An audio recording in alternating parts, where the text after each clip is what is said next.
وہ سر سے لے کر پاؤں تک پردے میں ملبوس مارکیٹ جانے کے لیے تیار تھی۔ فلیٹ سے نکل کر لاک لگایا اور چابی پڑوسن کے حوالے کر دی تاکہ دیر کی صورت میں اس کے بچے آسانی سے گھر کے اندر آ سکیں۔ پڑوسن نے چابی تھامتے ہوئے معنی خیز نظروں سے اسے دیکھا اور ہلکی سی طنزیہ مسکراہٹ کے ساتھ اندر کی طرف چلی گئی۔ وہ افسوس سے سر جھٹکتی سیڑھیاں اترتے نیچے آ رہی تھی کہ پڑوسن کے شوہر کرامت صاحب اوپر کی طرف آتے دکھائی دیے۔ اس پہ نگاہ پڑتے ہی کرامت صاحب کی آنکھوں میں حباست چمکی۔ کچھ دور سے ہی بآواز بلند مخاطب ہوئے، ارے بابی جان!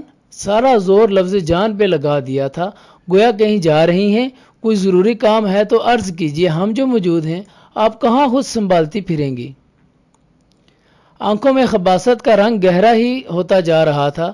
نہیں بھائی صاحب، آپ کی مہربانی، بس کچھ ضروری کام ہے، اس نے سنجیدگی سے جواب دیا اور آگے کو بڑھ گئی۔ کرامت صاحب کی نگاہ کافی دیر تک اس کے برقعے پہ الجھی رہی اور لبوں پہ مسکراہٹ رینگنے لگی۔ مین روڈ پر نکلتے ہی اسے لگا جیسے ہر کوئی مضحکہ خیز نگاہوں سے اسے اپنی گرفت میں لیے ہوئے ہے، اور ہر کوئی ایک آج کے دن کی بات نہیں تھی۔ ہر بار باہر نکلتے ہوئے اسے انہی سب چیزوں کا سامنا کرنا پڑتا تھا، اور وجہ تھی اس کا برقع۔ اسے ماڈرن ایریے میں رہتے ہوئے جہاں دوپٹہ تو دور کی بات، مکمل لباس بھی کم ہی خواتین میں نظر آتا تھا، اس کا برقع پہنا واقعی عجیب تھا۔ کھلے ہوئے دسترخوان پہ ان گنت پکوانوں کے درمیان رکھی ہوئی وہ ایسی پلیٹ لگتی تھی جسے اوپر سے ڈھانپ دیا گیا ہو، اور ہر کوئی سارا دسترخوان چھوڑ کر بس اس پلیٹ کے تجسس میں پڑا ہو، لیکن سب کا حال یہ تھا کہ جیسے مکھیاں چاہ کر بھی اس ڈھانپی ہوئی پلیٹ کو گندا نہیں کر سکتی، اسی طرح معاشرے کی حباست بری نگاہیں چاہ کر بھی اس برقع پوش کو میلا نہیں کر پا رہی تھی۔ مارکیٹ پہنچ کر وہ ایک سٹور میں داخل ہوئی اور سودے کی لسٹ نکال کر اشیاء کا جائزہ لینے لگی۔ خرید و فروخت کے بعد وہ باہر کی جانب پلٹی ہی تھی کہ اچانک اس کو اپنے پیچھے آواز آئی، جاہل عورت! اس نے آواز کی سمت مڑ کر دیکھا تو سامنے بلو جینس میں ریڈ شارٹ ٹاپ پہنے سیلیولیس بازو کے ساتھ ایک فیشنیبل لڑکی کھڑی دکھائی دی جو کافی غصے سے اسے گور رہی تھی۔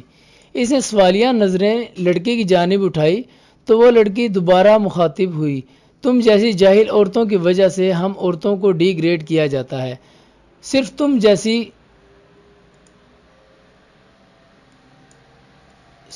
جیسی عورتیں ہر جگہ ہماری ناک کٹواتی پھرتی ہیں، ہمیں برابری کے لیول پہ کھڑا نہیں کیا جاتا، ہمیں کمزور سمجھا جاتا ہے۔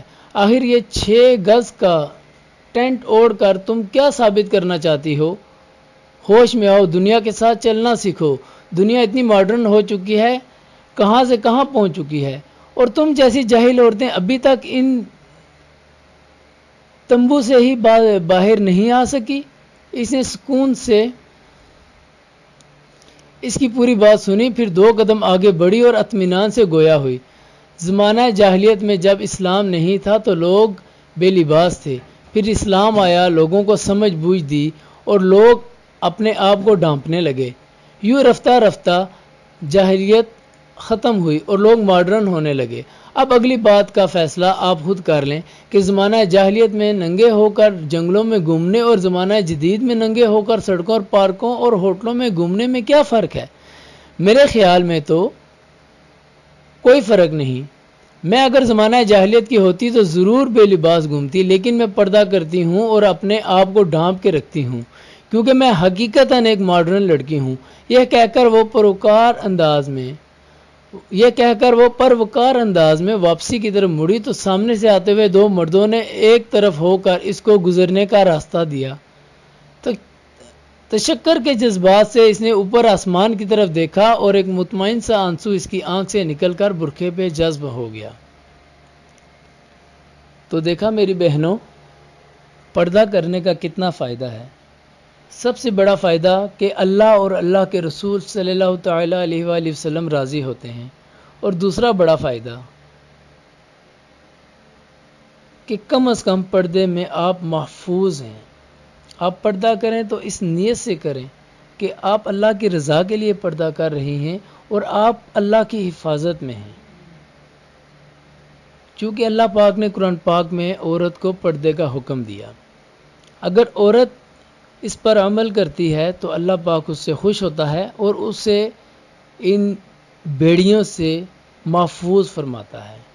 ویڈیو پسند آنے پر لائک اور شیئر ضرور کیجیے۔ ہمارا چینل سبسکرائب کرنے کے بعد بیل آئیکن پر کلک کیجیے تاکہ ہماری ہر نئی ویڈیو کی نوٹیفیکیشن آپ کو مل سکے۔